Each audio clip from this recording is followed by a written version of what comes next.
इस तरह से कृषि के काले कानूनों को लेके किसानों का एक लंबा संघर्ष रहा है और लगभग एक साल इस संघर्ष को हो चुका है। 700 से ऊपर किसान अपनी जान दे चुके हैं।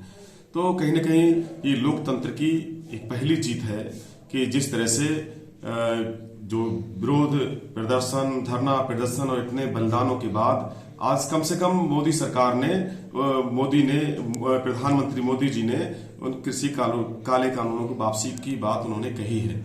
लेकिन मैं ये कहना चाहूंगा कि जहां इतना लंबा संघर्ष किसानों का रहा है और 750 के आसपास किसानों की जान गई है कृषि के काले कानूनों की वजह से, और नोटबंदी में भी 150 से ऊपर लोगों की जाने गई हैं, देश के नागरिकों की।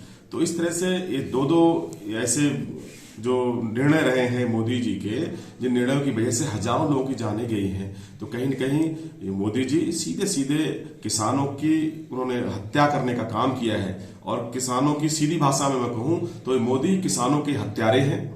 और उन्होंने अगर कृषि के अपने काले कानून वापस लेने की बात कही है तो उन्हें अपनी सजा का भी ऐलान कर देना चाहिए था और उन्हें अपने पद से इस्तीफा देते हुए अपनी सजा का भी ऐलान कर देना चाहिए था। आज जो स्थितियां हैं, जो हालात हैं, किसानों को इतना बदनाम किया गया, किसानों को खालिस्तानी बोला गया, आतंकवादी बोला गया, नक्सलवादी बोला गया। और आज जो ये जब अपने आप को जो 5 राज्यों में जो जिस तरह से चुनाव होने जा रहे हैं और चुनाव में अपना सुपड़ा साफ होते हुए ये देख रहे हैं, तो इस वजह से आज बीजेपी के नेता, विधायक, सांसद पिट रहे हैं, गांव-गांव जा नहीं पा रहे हैं।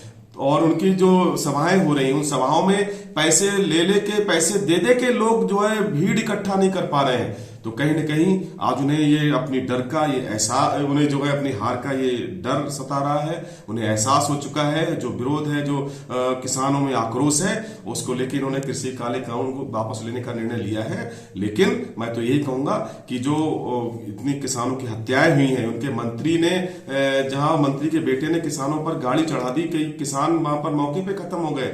तो ये मोदी सरकार और मोदी किसानों की हत्यारी है, आम लोगों की हत्यारी है। और इन्हें पद से अगर ये कृषि कानूनों की वापसी के साथ साथ अगर अपने पद से इस्तीफा दे देते तो शायद इस देश के नागरिकों को और किसानों को कुछ राहत मिलती।